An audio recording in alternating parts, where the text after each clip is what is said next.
परमात्म्याकरता फक्त भाव महत्वाचा आहे. देव कुठे राहतो माहितीये? न काष्टी विद्यतो देवो न पाशाने च मृन्मये भावी ही विद्यतो देवो तस्मात् भावही कारणम. देवाकरता महत्वाचा आहे तो शुद्ध भाव. जो अर्जुन 24 तास देवाच्या संगतीमध्ये राहत होता त्या अर्जुनाला सुद्धा भगवान परमात्मा कसे किती मोठे हे कळलं नाही.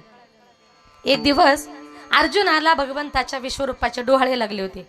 आता अर्जुन भगवंतांना सारखा आड पडद्याने बोलू लागले, आमच्या देवाला माझा भक्त काय म्हणतोय देवाला सांगायची गरज नाही. मंदिरात गेल्यानंतर अजिबात त्याच्याकडे काही मागायचं नाही. आपण मंदिरामध्ये गेलो आणि देवाने आपला चेहरा बघितला त्याला लगेच समजते याला काय पाहिजे. न सांगता तुम्हा कळो येते अंतर विश्वी विश्वंभर विश्वी विश्वंभर परिहाराची न लगे परी हे अनावर परी हे अनावर आवरितावरी आवरितावरी अवसान ते घडी अवसान ते घडी पूर्ण केले न सांगता तुम्हा कळू येते अंतर न सांगताही भक्ताच्या मनातला जाणणारा तो मन कवड्या. एक दिवस अर्जुनाला भगवंताच्या विश्वरूपाचे डोळे लागले. अर्जुन भगवंतांना सारखा आडपडद्यानं बोलू लागले. देवाच्या लक्षात आलं याला मला बघायचंय. भगवंत अर्जुनाकरता विश्वरूप नटले आणि त्या विश्वरूपाने अर्जुनाचे डोळे दिपले. अर्जुन भगवंताकडे न पाहता गुडघ्या डोके घालून बसला आणि ही अडचण देवाच्या लक्षात आली. देव म्हटले, अर्जुना अरे मला पाहण्याकरता तेवढी योग्यता पाहिजे. म्हणून देवानी अर्जुनाच्या प्रत्येक रोमारोमावर डोळे दिले आणि एक एक डोळा सूर्यापेक्षाही तेजस्वी पण तरी सुद्धा अर्जुन भगवंतांचं विश्वरूप पाहू शकला नाही. म्हणून तुकोबाराय म्हणतात देव केवढा असेल देव केवढा असेल याचा माप मजबळ नाही अभंगाचे. एवढा प्रभू भावे एवढा प्रभू भावे एवढा प्रभू भावे प्रभू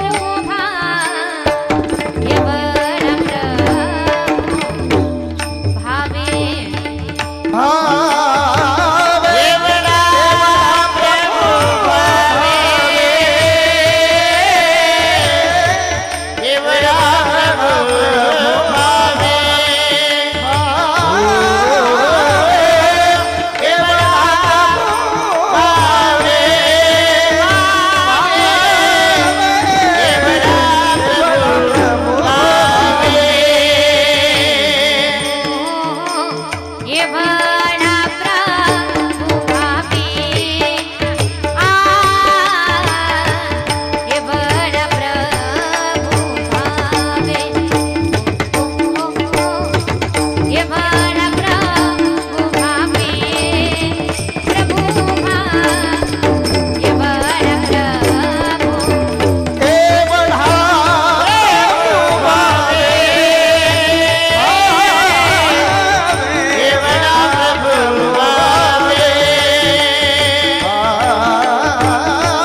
एवढा प्रभू भावे तेने संपुष्टी राहावे.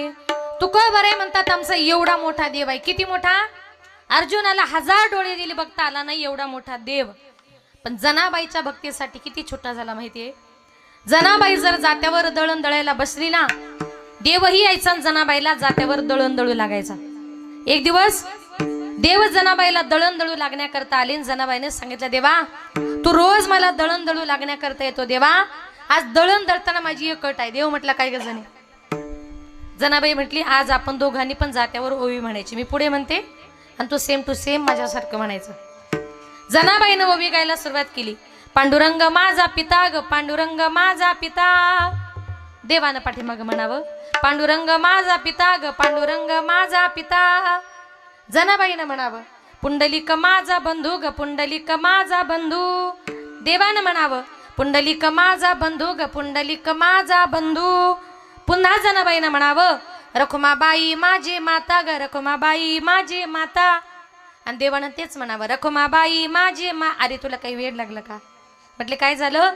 रखुमाबाई तुझी माता का बायको? इतका देव जनाबाईच्या भक्तीसाठी वेडा व्हायचा. जनाबाईची भक्ती किती महत्वाची बघा. माझी जनाबाई तिनं रात्रंदिवस त्याचं चिंतन केल्यामुळे देव तिला कामात मदत करू लागायचा. नवे तो देव जनाबाईच्या घरी काय करायचं माहितीये? झाड लोट करी जनी केर भरी चक्र पाणी, भरी चक्र पाणी केर भरी चक्र पाणी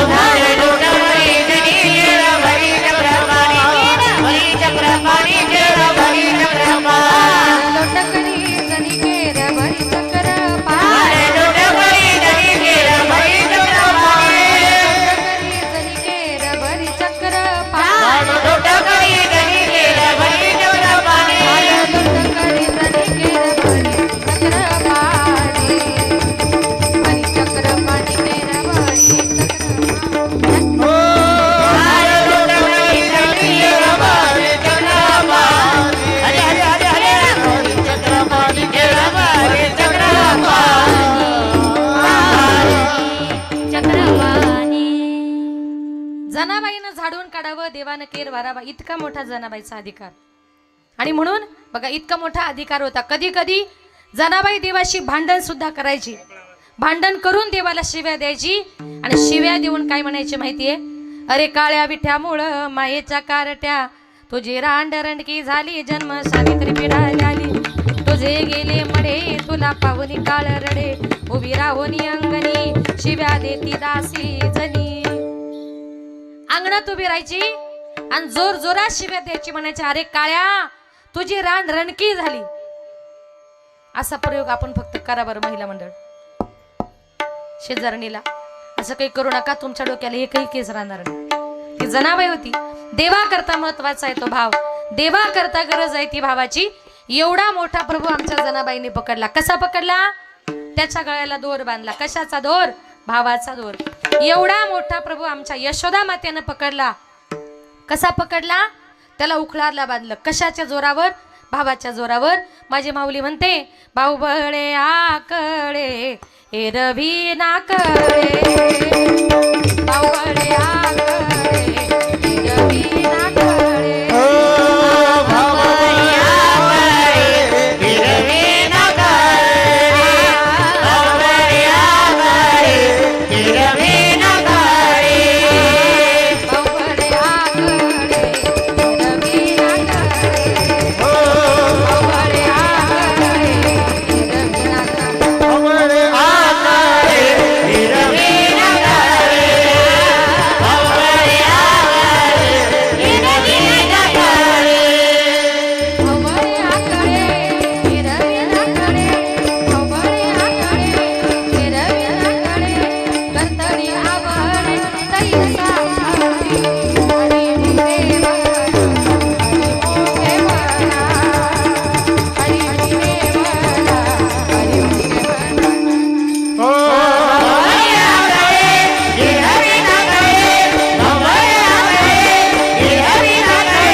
बळे आकळे एरविना कळे करतडी आवळे तैसा हरी. ज्ञानोबाराय म्हणतात भावाशिवाय तुम्हाला देवाची प्राप्ती होणार नाही. मनामध्ये भगवान परमात्म्याकरता भाव फार महत्वाचा आहे. आणि म्हणून शुद्ध ज्याचा भाव झाला दुरी नाही देव त्याला. ज्या दिवशी माणसाचा भाव शुद्ध होतो ना त्या दिवशी आपल्याकरता भगवान परमात्मा आपल्यापासून कधीच दूर राहत नाही. जीवनामध्ये फक्त त्याचं नामचिंतन त्याच्यावर भाव ठेवणं फार महत्वाचं आहे. आता माझा भगवान परमात्मा हा फक्त भावाचा भुकेलेला आहे. एक सुंदर उदाहरण सांगते बघा. एक दिवस स्वयंवराचं स्वयंवर चालू होणार होतं सीता मातेचं प्रभू रामचंद्रांचं. आता प्रथमतः दोघं जण एकमेकांच्या समोर आले. पहिला हार प्रभू रामचंद्रांनी सीता मातेच्या गळ्यामध्ये घातला. आता नंबर आला सीता मातेचा. आता सीता माता प्रभूंच्या गळ्यात हार घालत होत्या. त्यांचा उंची जास्त असल्यामुळे आणि सीता मातेची उंची कमी असल्यामुळे त्यांचा हात काय त्यांच्या गळ्यापर्यंत जात नव्हता. आजूबाजूचे ऋषी मुनी म्हणायचे प्रभू थोडेसे वाका, प्रभू थोडेसे वाका. प्रभू रामचंद्र म्हटले नाही, अहो तुम्ही वाकले नाही स्वयंवर पूर्ण होणार नाही. प्रभू थोडेसे वाका. प्रभूंनी उत्तर दिलं मी इथे वाकणार नाही, जगाच्या पाठीवर कुठेही वाकेल पण सासूरवाडीत मात्र वाकणार नाही. काय म्हटले? कारण ते म्हटले एकदा का माणूस सासूरवाडीत वाकला का त्याला मरेपर्यंत वाकावंच लागतं. ऐकलं ना तुम्ही सगळे जावई आहात. हा बघा काय ते म्हटले सासूरवाडीत एकदा का माणूस वाकला त्याला कायमचं वाकावं लागतं, मी वाकणार नाही. आजूबाजूचे ऋषी मुनी म्हटले प्रभू तुम्ही वाकले नाही स्वयंवर पूर्ण होणार नाही. प्रभू म्हटले मी वाकणारच नाही. काय करावं? सगळीकडे प्रश्न निर्माण झाला. तेवढ्यात वसिष्ठ मुनींनी आपल्या लक्ष्मणाला संकेत केला आणि सांगितलं जा म्हणे प्रभूंचे जाऊन पाय धर. लक्ष्मणजी पळत आले आणि प्रभू रामचंद्राचे पाय धरले. पाय धरल्याबरोबर प्रभू रामचंद्र त्याला उठवण्याकरता खाली वाकले. म्हटले लक्ष्मणा अरे उठ, ही काय पाया पडायची जागा आहे. प्रभू रामचंद्र थोडेसे खाली वाकल्याबरोबर सीता मातेनं प्रभूंच्या गळ्यामध्ये हात घातला. स्वयंवर पूर्ण झालं. आता मला सांगा प्रभू रामचंद्र वाकले बायकोच्या समोर की भावाच्या समोर? पुरुष मंडळ कुणाच्या? भावाच्या समोर. तुम्ही कुणाच्या समोर वागता? भावाच्या की खरं सांगा कुणाच्या? आलं माझ्या लक्षात, काही सांगू नका, कारण का तिच्या पुढे आपलं काही चालत नाही. म्हणून बघा मनातला भाव तो त्यांचा सक्का भाऊ सुद्धा होता आणि त्याच्या मनात प्रभू रामचंद्राविषयी भाव सुद्धा होता. म्हणून भगवान परमात्म्याकरता काय महत्वाचं आहे? भाव. थोर प्रेमाचा भुकेला हाची दुष्काळ तयाला. निष्ठावंत भाव भक्ताचा स्वधर.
भाव भक्ताचा स्वधर्म. भगवान परमात्म्यावर एकनिष्ठ भाव तुम्ही ठेवा. आणि म्हणून तुम्हाला जायचंय देवाच्या गावाला जाऊ देवाची या गावा. संसारातल्या माणसाच्या आपण ज्या वेळेला कुठेतरी पाहुणे म्हणून जातो, पाहुण्यासारखं 1-2 दिवस राहिलं तर बरं वाटतं. नाहीतर एखादी मुलगी जर आपल्या घरी आली माहेरी आली तिची सासू तिची ननंदबाई म्हणजे तिची भाऊजाई तिला जास्त दिवस सहन करत नाही. 2 दिवस झाले आणि तिसऱ्या दिवशी घरातले भांडे पडायला लागले का नंदेनं तिथं थांबायचं नाही का? कारण तिच्या बापाचं जरी घर असलं तरी आपली भाऊजाई आपल्याला जास्त दिवस सहन करत नाही. कुठे किती दिवस राहावं कसं राहावं याला फार मान मर्यादा आहे. एक सुंदर उदाहरण सांगते बघा. एका गावात एका मुलाचं नवीन लग्न झालं आणि अधिक मास जवळ आला होता आणि योगायोगाने त्याला, तुम्ही धोंड्याचा महिना म्हणता का? माहिती का धोंड्याचा महिना? आता आलाय ना अधिक मास बघा. मग आता अधिक मास जवळ आला होता आणि मग तिच्या आईनं तिच्या नवऱ्याला सांगितलं म्हणे, अहो आपल्या मुलीचं आत्ताच लग्न झाले, आपण असं करू, योगायोगाने धोंड्याचा महिना आलाय, आपल्या जावई बापूला मुलीला जरा धोंडे जेवणाकरता बोलून घेऊ, एखादा ड्रेस देऊ, एखादी अंगठी देऊ, जेणेकरून आपला जावई खुश होईल आणि आयुष्यभर मुलीचा चांगला सांभाळ करेल. आता पत्र पोचल्यानंतर धोंडे जेवणाला बोलवले म्हटल्यानंतर तो जावई आला सासूरवाडीला एकटाच आला. सासूबाईने विचारलं आमची मुलगी, त्यानं सांगितलं घरी फार काम आहेत, ती आली नाही, मी आलोय ना, काय धोंडे जेवण करायचे माझ्याकरता करा. सासूबाईने पाचवी पकवानाचं भोजन वगैरे तयार केलं. सासरी बुवाने एक ड्रेस दिला. नवीन लग्न झाल्यानंतर अंगठी देतात ना, एक सोन्याची त्याला अंगठी दिली. आता त्यानं विचार केला, नवीन लग्न झालं होतं त्याला जास्त अनुभव नव्हता. त्याने विचार केला की अरे सासूरवाडीला आल्यावर म्हटलं किती मजा आहे, पाचवी पकवानाचं भोजन मिळतं, वरून ड्रेसही मिळतो, वरून अंगठी सुद्धा मिळते, म्हटलं घरी कशाला जायचं, आता म्हटलं इथंच राहून घेऊ, असा त्यानं मनामध्ये विचार केला. 5 दिवस झाले, 7 दिवस झाले, 10 दिवस झाले, जावई जायलाच तयार होत नव्हता. अक्षरशः सासरी व त्याच्या जवळ गेले आणि सांगितलं, जावई बापू मला वाटलं तुम्ही धोंडे जेवणा करता आलात, 2 दिवस राहाल, 5 दिवस राहाल, 10 दिवस झाले तुम्ही जायलाच तयार नाही, घरचे लोक तुमची वाट बघत असतील ना. त्यानं सांगितलं, सासरी बुवा तुम्हाला जर माझ्या घरच्या लोकांची जर काळजी वाटत असेल, आपण असं करू, माझ्या घरच्यांना पण इकडेच राहायला बोलून घेऊ. सासरा म्हटला, हा घरच्यांचा पण वशिला लावायला बघतोय, हे काय जाणार गिऱ्हाईक दिसत नाही. मग आता काय करावं म्हटले, जावई जरी असला कसा का होईना त्याला म्हटले घराच्या बाहेर काढला पाहिजे. मग दोघा नवरा बायकोने दिवसभर प्लॅन केला. म्हटले काय करायचं, कशाने आपला जावई घराच्या बाहेर जाईल. मग दोघा नवरा बायकोने प्लॅन केला. त्याने सांगितलं, बघ आज रात्री तू जावया करता म्हटले 5 पकवानाचं भोजन तयार करायचं, पण एकाही भाजीमध्ये मीठ टाकायचं नाही. आपण 3 जण जेवायला बसलो, पहिला घास मी घेणार आणि मी तुला म्हणणार, का ग भाजीत मीठ कमी टाकलं, तू लगेच मला उलट बोलायचं. तू मला उलट बोलली का मी तुला मारायला धावणार. पूर्वीच्या काळी लाईटी नव्हत्या, त्या रॉकेलच्या बत्त्या किंवा चिमण्या असायच्या. तू काय करायचं, ती बत्ती ती चिमणी फुकून द्यायची आणि बाहेर पळून जायचं. अंधाराचा फायदा घेऊन म्हटला मी जावयाचा चांगलाच काटा काढतो. असा दोघांना बरोबर कोणी प्लॅन केल्या. बिचाऱ्या जावयाला काहीच माहिती नाही. आता जावयाचं आजची रात्र म्हणजे शेवटचं भोजन, 5 पकवानाचं भोजन बनवलं. 3 जण असे जेवण करण्याकरता बसले. पहिला घास सासऱ्यानं घेतला आणि तिला म्हणतो, का ग तुला कळत नाही का, जावई जेवायला बसलाय आणि एका भाजीत मीठ नाही, तुला अक्कल नाही का.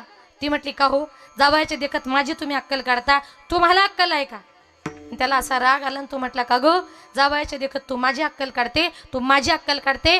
नवऱ्यानं सांगितल्याप्रमाणे जो नवरा मारायला धावला, उठल्याबरोबर तिनं पहिली बत्ती फुकली आणि बाहेर पळून गेली.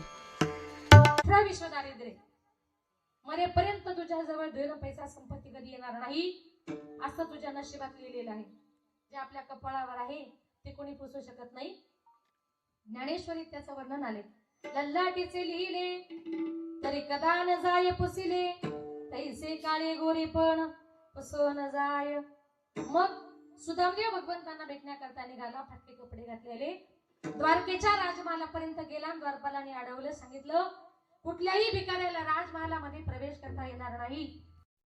सुदामानं सांगितलं, द्वारपालांनो माझ्या कपड्यांवरून तुम्हाला मी भिकारी वाटत असेल, पण अरे मी देवाचा सख्खा मित्र आहे. जरा त्या देवाला जाऊन माझं नाव सांगा. अरे द्वारपालो कन्हैया से कह दो, अरे द्वारपालो कन्हैया से कह दो, किधर पे सुदामा गरीब आ गया है, किधर पे सुदामा गरीब आ गया है. अरे द्वारपालो कन्हैया से कह दो, अरे द्वारपालो कन्हैया से कह दो,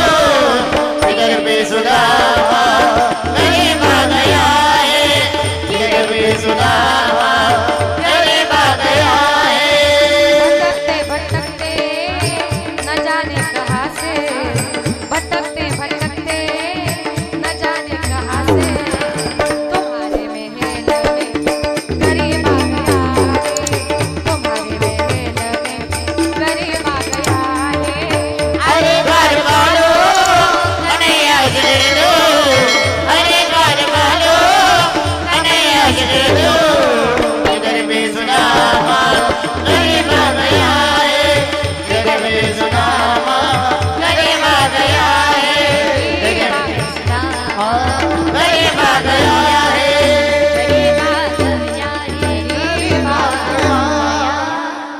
म्हटले देवाला जाऊन फक्त माझं नाव सांगा.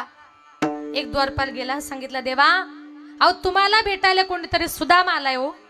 सुदाम्याचं नाव ऐकल्याबरोबर माझे भगवान परमात्मा चालले नाही, वरच्या मजल्यावरून जे उडी मारली डायरेक्ट सुदाम देवाच्या जवळ.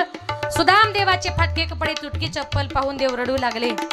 मी तर द्वारकेचा राजा झालोय, माझ्या मित्राला घालायला कपडे नाही, पायात घालायला चप्पल नाही. देवाला फार वाईट वाटलं. काही लोकांना सांगितलं जा माझ्या सुदाम्याकरता नवीन कपडे घेऊन या. देवानं आपल्या हाताने सुदाम देवाला स्नान घातलं, त्याला नवीन कपडे घालण्याकरता दिले. आणि ज्या वेळेला माझ्या भगवान परमात्म्यानं सुदाम देवाच्या कपाळावर गंध लावण्याकरता असं बोट फिरवलं, देवाचं बोट त्याच्या कपाळावर फिरल्याबरोबर सुदाम देवाच्या कपाळावरची दरिद्रीची रेषा पुसली आणि तिकडे सुदाम नगरी सोन्याची.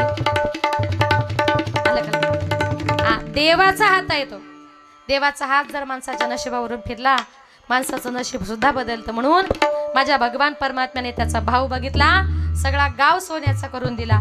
एकाने भगवंताकडे बायको मागितली, देवा तुझ्यासारखी मला बायको पाहिजे. भगवंत अर्जुनाची बायको सुद्धा झाली. एकाने भगवंताकडे मुलगा मागितला, देवा तुझ्यासारखा पुत्र आमच्या पोटी जन्माला आला पाहिजे. त्या माझ्या संत माझ्या वसुदेव देवकीच्या पोटी भगवान श्रीकृष्ण परमात्मा जन्माला आले. पुरवी धारावी ती इच्छा. संत महात्मे म्हणतात आपण ज्याप्रमाणे इच्छा करू ना त्याप्रमाणे माझा भगवान परमात्मा भक्ताच्या मनातल्या सगळ्या इच्छा पूर्ण करत असतो. म्हणून चांगलं मागा, तो देव तुम्हाला मला प्रत्येकाला दिल्याशिवाय राहणार नाही. संतांनी सांगितलेल्या मार्गाने तुम्हाला मला प्रत्येकाला जायचंय. संत महात्मे पावलो पावली तुम्हाला मला प्रत्येकाला विनवतात. लागून या पाया विनवितो तुम्हाला, कर टाळी बोला. मग पावलो पावली आपली विनंती करतायत. बाबांनो बसल्या बसल्या तुम्हाला काय करायचे, कर टाळी बोला. हातानं टाळी वाजवायची, मुखानं परमेश्वराचं चिंतन करायचं. कीर्तनकारानं किती सांगितलं विठ्ठल विठ्ठल म्हणा, पण आपण काही विठ्ठलाचं नाव घेत खुशाल नाही म्हणता. घेतलं पाहिजे. कर टाळी बोला मुखी नाम. जे माझे तुकोबाराया तुम्हाला मला त्याचं नामचिंतन करण्याचा आग्रह करतात. ते तुकोबाराय म्हणजे सर्वसामान्य नव्हते. काळ गुलाम सलाम करी तुकया घरी राबतसे, तुकया घरी राबतसे, तुकया घरी राबतसे. काळ गुलाम सलाम करे तुकया घरी राबत दे, तुकया घरी राबत दे, घरी राबत दे. काळ गुलाम सलाम करी, काळ गुलाम सलाम करे, काळ गुलाम सलाम करी, काळ गुलाम सलाम करे, काळ गुलाम सलाम करी तुकया घरी राबतसे, तुकया घरी राबतसे, तुकया घरी राबतसे. तुकया घरी राबत दे, तुकया घरी राबत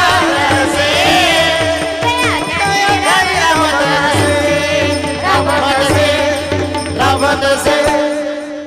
वा. काळ गुलाम सलाम करी तुकया घरी राबतस. इतके मोठे तुकोबाराया. यम राजा जर समोर आला ना तुकोबारायांना सलाम करायचा. आणि तुकोबारायांच्या घरी जर गेला पडेल ती कामं तो तुकोबारायांच्या घरामध्ये करायचा. इतका मोठा माझा तुकोबारायांचा अधिकार होता. जीवनामध्ये चिंतन करायचे भगवान परमात्म्याचं करा. आणि म्हणून संत महात्मे म्हणतात आपण जिथे जन्माला आलोय आम्ही जगाचा अनुभव घेतला. अनुभवे आले अंगा आणि तो या जगा देतसे.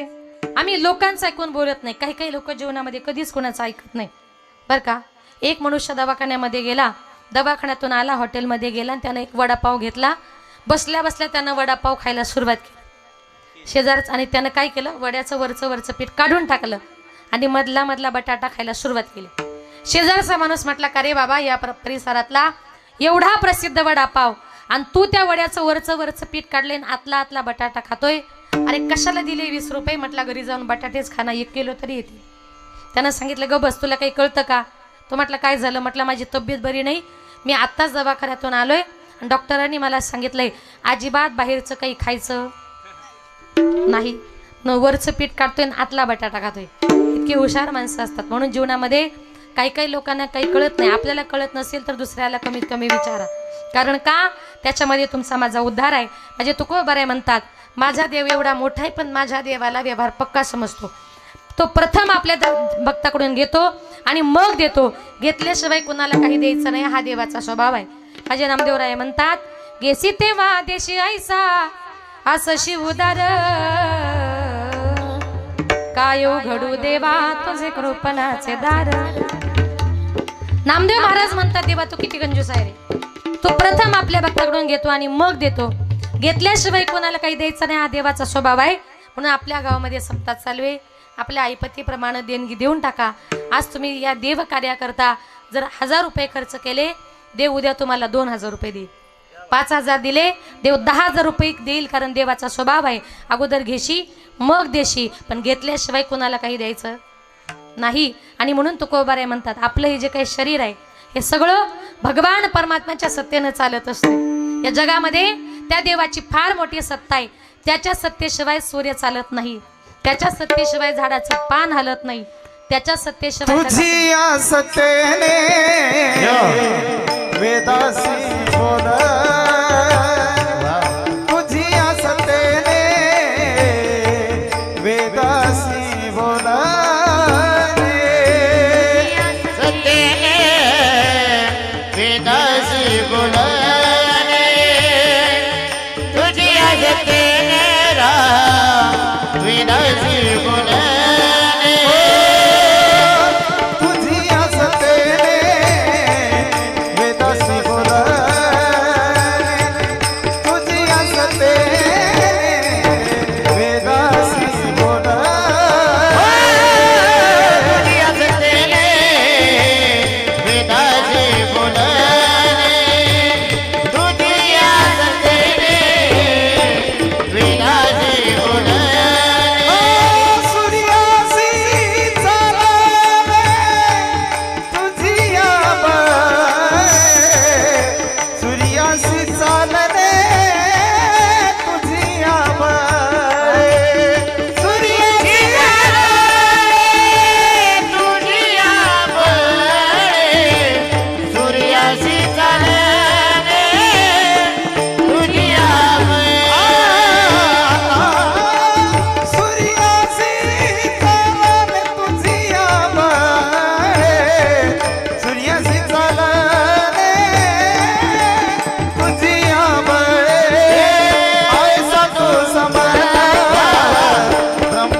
सत्तेने वेदांशी बोलणे सूर्यासी चालणे तुझे बळे. तुकोबाराय म्हणतात देवा तुझ्या सत्याने वेद बोलतो. तुझ्या सत्याने सूर्य चालतो. तुझ्या सत्तेशिवाय ढगातून पाण्याचा थेंबही खाली गळत नाही. आणि म्हणून देवा तू तुझ्या भक्ताची परीक्षा पाहतोस. परीक्षा पाहून देवा एवढा मोठा जगाला दान करणारा परमात्मा सगळ्या जगाला दान करतो. परंतु आपल्या भक्ताकडे काय मागतो अभंगाचे 3रे चरण. एवढा जगदानी एवढा जगदानी एवढा जगदानी एवढा जगदानी एवढा जगदानी एवढा जगदानी एवढा जगदानी एवढा जगदानी एवढा जगदानी एवढा जगदानी एवढा जगदानी एवढा जगदानी एवढा जगदानी एवढा जगदानी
नवीन नवीन साली म्हणते, कधी ऐकलं नाही. खूप गोड हा. एवढा जगदाने मागे तुळशी जवळ पाणी.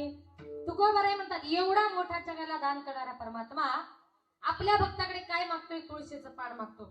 आणि म्हणून जर देव आपल्या भक्ताकडे तुळशीचं पान मागत असेल, त्या काय मागतोय? तुळशीचं पान. भगवंतांनी सांगितले, जेव्हा माझा भक्त मला भेटण्याकरता मंदिरामध्ये येतो तेव्हा त्यानं रिकामी हाताने यायचं नाही. मग काय बरोबर आणावं? पत्रम पुष्पम फलम तोयम यो मे भक्त्या प्रयशती तदहम भक्त्युपयतम मशामी प्रयतात्मनः एर पत्र पुष्पफळ ते भजवयामी स केवळ वाचुनियमचा लाग निष्कळ भक्ती तत्व. भगवान परमात्मा आपल्या भक्ताकडे फक्त पाना फुलाची फळाची अपेक्षा करतो. दुसरं काही माझा देव मागत नाही. त्याला तुळस फार आवडते. आणि म्हणून आजही आपल्या दारासमोर जर तुळस वृंदावन नसेल तर महिला मंडळ उद्या गेल्या गेल्या तुळशीचं रोप आणून लावा. कारण ज्यांच्या दारासमोर तुळशी वृंदावन नाही ते स्मशान गरजाना. स्मशानात तुळस नसते. ज्याच्या दारासमोर तुळशी वृंदावन नसेल त्याला स्मशानाची उपमा आमच्या संतांनी दिली. मग कुणाच्या दारासमोर जर तुळस नसेल तर महिला मंडळ उद्या तुळशीचं रोप आणून लावा. जी स्त्री ते तुळशीचं रोप आणून लावेल, तुळशीचे रोप लावेल जो आणोनी होय श्री हरी प्रसन्न त्या. आणि तुळशीचं तुलसी तुलसी असं नामचिंतन जर केलं, तुलसी तुलसी वदता ऐसे नाम तयान हरे क्रोध काम, नुसतं तिचं नामचिंतन जरी केलं माणसाची काम क्रोध पापे सगळी काही नाहीशी होतात. आता शेवटचं उदाहरण सांगते, तुळस आरोग्याला किती उपयुक्त आहे. ऐका, एक दिवस अकबर आणि बिरबल दोघे जण रस्त्याने फिरत चाललेले होते. रस्त्याने जात असताना रस्त्यामध्ये बिरबलाला एक छोटंसं एक तुळशीचं रोपटं दिसलं. म्हणून बिरबलाने त्या तुळशीच्या रोपाला वाकून नमस्कार केला. कारण तुळस हिंदूंना पवित्र. वाकून नमस्कार केल्याबरोबर अकबराने बघितलं. अकबर म्हटला, का रे तुमचे हिंदूंचे देव काही रस्त्यात पडलेले असतात? ये क्या है? म्हटला, क्या नाही, हे हिंदूं का छोटा भगवान है. म्हटले, छोटा भगवान? मग त्यावेळेला आता दोघे जण अजून चालत चालत पुढे गेले ना अकबराला काय राग आला बिरबल पाया पडल्याचा. तो भगवान म्हटल्याबरोबर अकबर पळत पळत आला, तुळशीचं रोपटं उपटलं आणि फेकून दिलं. तुळस हिंदूंना पवित्र. राजाला काही बोलू शकत नाही.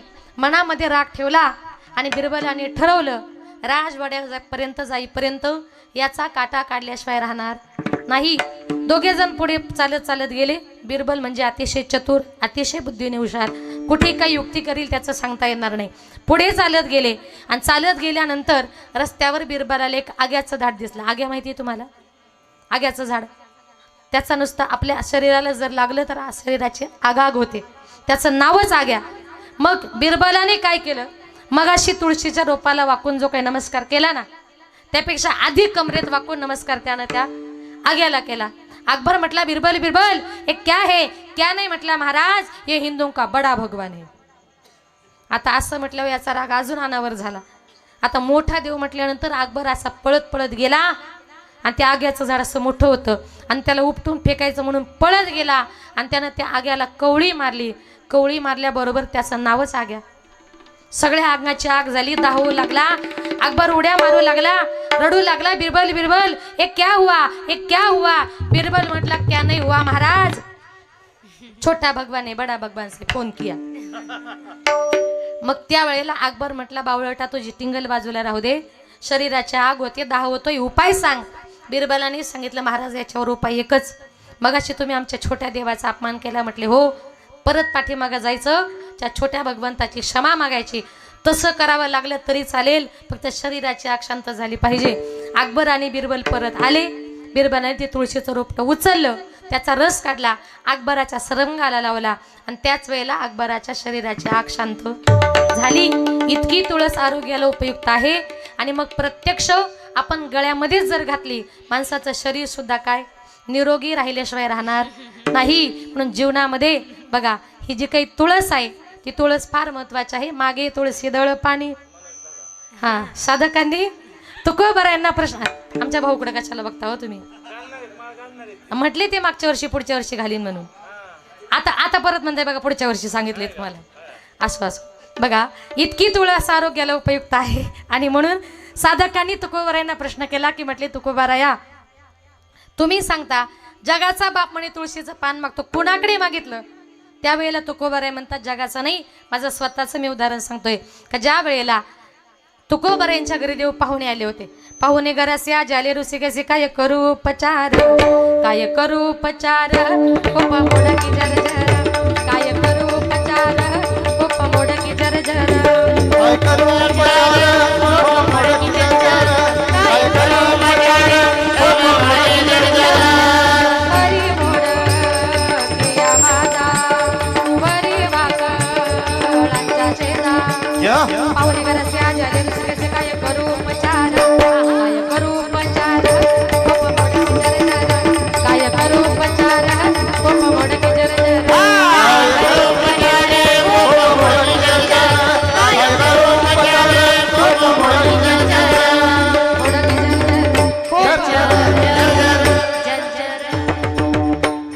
तुकोबर यांच्या घरी देव पाहुणे आली. नेमके जेवायच्या वेळेवर पुरेसं अन्न तुकोबर यांच्या घरात नव्हतं. माझ्या जिजाबाईनं भरपूर असं पाणी घेतलं, त्याच्यात तांदळाच्या मुठभर कण्या टाकल्या, दरदरी त्या पाण्या माझी रांधलेल्या कण्या. कण्यांचं भोजन तयार झालं. भोजन झाल्यानंतर मुखशुद्धी करता जो विडा देतात त्याच्यामध्ये पान असते, सुपारी असते, बडीसोप असते, लवंग असते. हे काहीच तुकोबर यांच्या घरी नव्हतं. तुकोबर लाजले की अरे जगाच्या बापानं माझ्या घरी कण्यांचं भोजन केलंय आणि मुखशुद्धी करता त्याला पान द्यावं एवढी माझी परिस्थिती नाही. तुकोबर लाजले. देवाच्या लक्षात आलं. देव म्हटले तुकारामा लाजण्याचं कारण नाही, मुखशुद्धी करता काय देवा असा प्रश्न पडलाय. म्हटले हो देवा, बाहेर तुळशी वृंदावन आहे देवा, जा एक तुळशीचं पान घेऊन या. माझ्या तुकोबरायांनी तुळशीचं पान आणलं, देवाच्या हातावर ठेवलं आणि माझ्या देवाने ते मुखशुद्धी म्हणून खाल्लं. मुखशुद्धी तुळशी दळ, तुका म्हणे मी दुर्बळ, मागे तुळशी दळ पाणी. भगवंत म्हणतात तुम्हाला मला शोधायचे, मी कुठे आहे? नाहम सामी वैकुंठे योगी नामच हृदय, यत्र मद्भक्त गायंती तत्र तिष्ठामी नारदा. माऊली म्हणते किंबहुना पांडवा हरिपला घेवसावा, जेथ नाम घोष बरवा, करीती माझे भक्त गाती तेथे, नारदा मी उभा जेथे, जेथे कीर्तनाची जागा तेथे पांडुरंग उभा. पुंडलिक रायाची पुण्याई पाहून पांडुरंग परमात्मा पंढरपुरात सगुण साकार झाले. ते एकट्या पुंडलिकासाठी नाही, पुंडलिकाच्या नावाकरता आला, पण सगळ्या जगाला सोपा झाला. आला ना बाजूबा, आला